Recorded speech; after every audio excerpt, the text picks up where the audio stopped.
Halo semuanya, saya Alma Triwinda dengan nomor NIM 20311500050. Saya dari Fakultas Ekonomi dan Bisnis, jurusan Manajemen. Saya akan mempresentasikan mind mapping saya untuk memperoleh nilai UTS mata kuliah Bisnis Internasional. Berikut adalah mind mapping yang akan saya jelaskan. Untuk yang pertama, saya akan menjelaskan tentang international business atau bisnis internasional.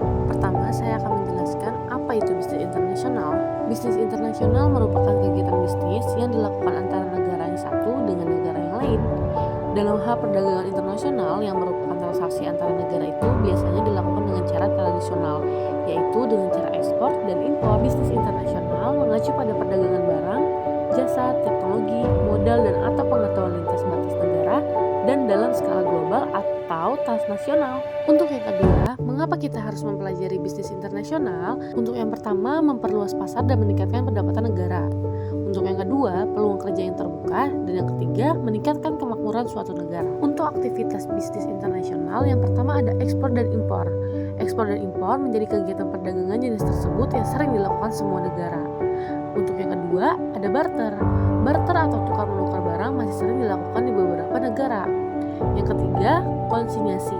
Dan untuk yang keempat, border crossing. Untuk yang keempat, penyebab globalisasi kontemporer yaitu ada imperatif strategis yang berupa meningkatkan kompetensi individu, memperoleh sumber daya dan pasokan, mencapai pasar baru, dan bersaing secara lebih baik dengan rival.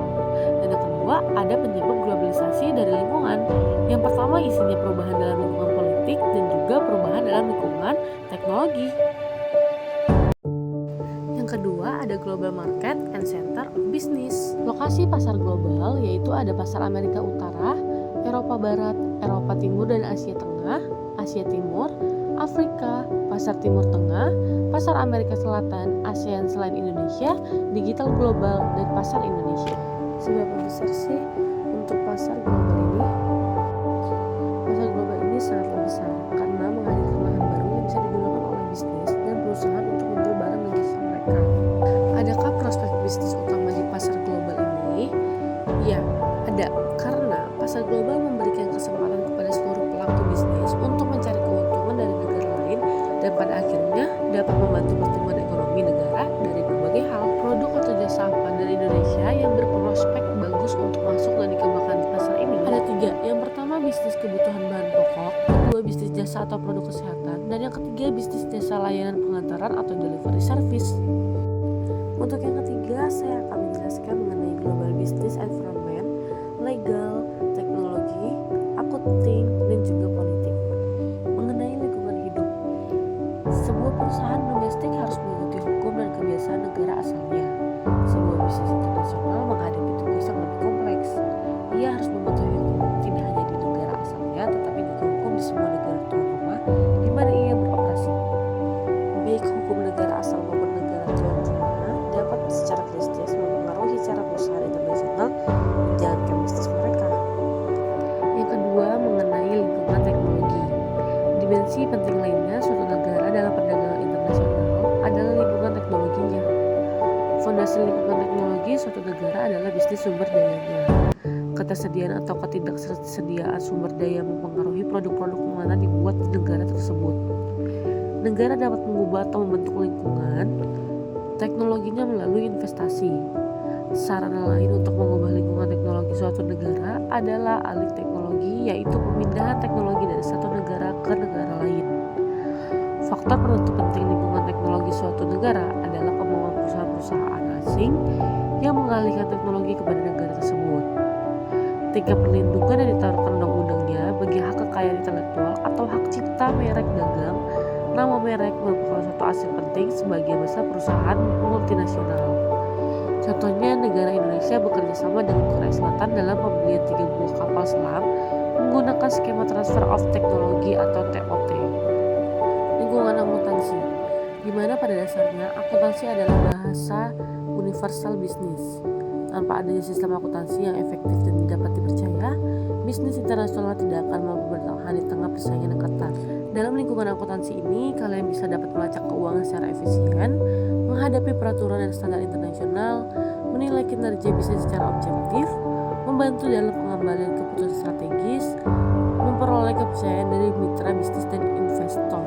Lingkungan politik, yaitu stabilitas politik merupakan salah satu variabel penting bagi perusahaan ketika mempertimbangkan perluasan pasar luar negeri. Lingkungan politik memuat peristiwa-peristiwa yang beraneka ragam seperti masalah-masalah sipil atau konflik, aksi terus menentang bisnis, konflik antar negara di kawasan tertentu. Bagian keempat, aku akan menjelaskan tentang social responsibility and ethics in international business. Etika dan tanggung jawab sosial dalam bisnis internasional. Alasan mendasar bagi keberadaan bisnis adalah untuk menciptakan nilai biasanya dalam bentuk keuntungan bagi pemiliknya. Selanjutnya, sebagian besar individu bekerja untuk mendapatkan penghasilan, untuk menghidupi dirinya dan keluarganya. Akibatnya, tujuan dari sebagian besar keputusan yang dibuat atas nama bisnis atau individu dalam bisnis adalah untuk meningkatkan pendapatan, atau untuk bisa atau individu, atau mengurangi biaya sekali lagi untuk bisnis atau individu.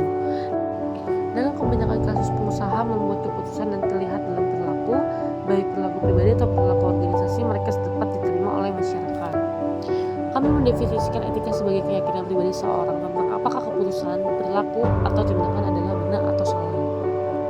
Etika dalam konteks lintas budaya dan internasional, sebuah cara yang berguna untuk mengkarakterisasi perilaku etis konteks lintas budaya dan internasional dalam hal bagaimana suatu organisasi memperlakukan karyawannya. Tanggung jawab sosial perusahaan dalam konteks lintas budaya dan internasional. Hal ini biasa disebut dengan CSR atau Corporate Social Responsibility. Serangkaian tanggung jawab yang dilakukan perusahaan untuk melindungi dan mengangkat masyarakat di mana mereka berfungsi dan untuk mencapai 3 tujuan suatu entitas dalam proses pengembalian strategi dan keputusan mereka. Dalam praktik bisnis internasional, perbuatan kesalahan dalam menimbulkan perhatian publik dan keterlibatan pemerintah setiap keputusan dalam berbisnis dapat dinilai benar ataupun salah, etis maupun tidak etis, hingga legal ataupun tidak legal.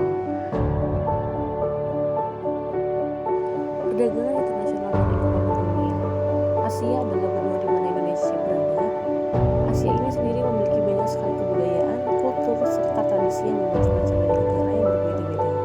Sebagai suatu kawasan yang luas, Asia harus mampu membangun suatu masyarakat yang memiliki tujuan bersama melalui berbagai kegiatan dalam bidang perdagangan internasional, pendidikan, budaya, dan yang lain. Dunia yang terus bergerak secara dinamis menunjukkan efek globalisasi yang akan dirasakan oleh seluruh lapisan masyarakat dunia, termasuk masyarakat yang ada di kawasan Asia. Gambaran investasi internasional.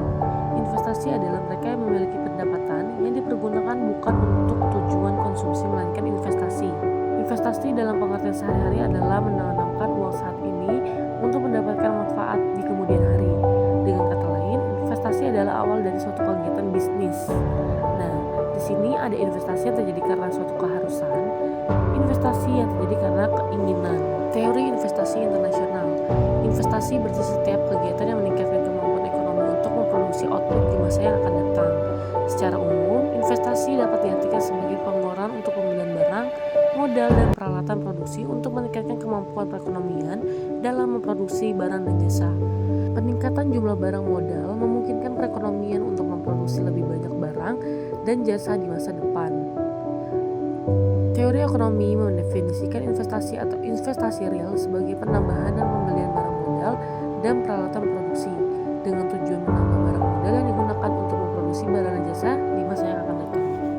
Prinsip ekonomi dari valuta asing.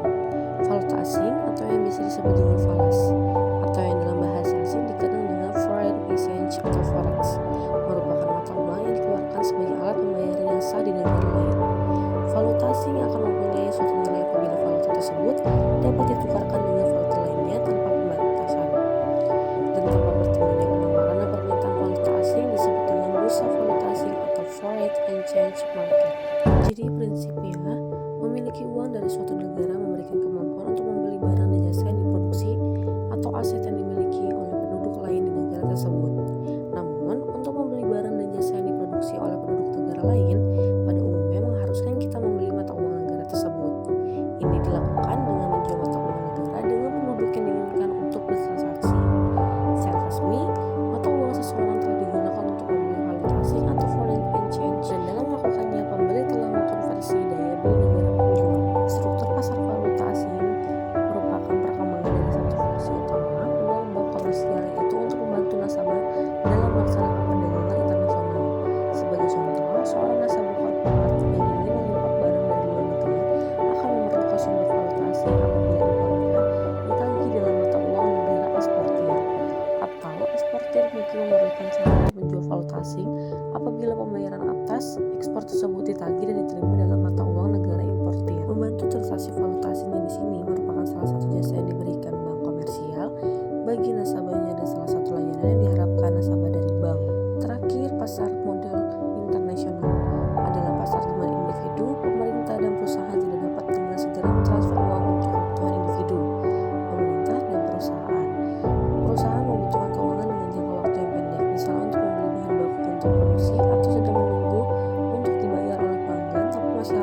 membayar karyawan.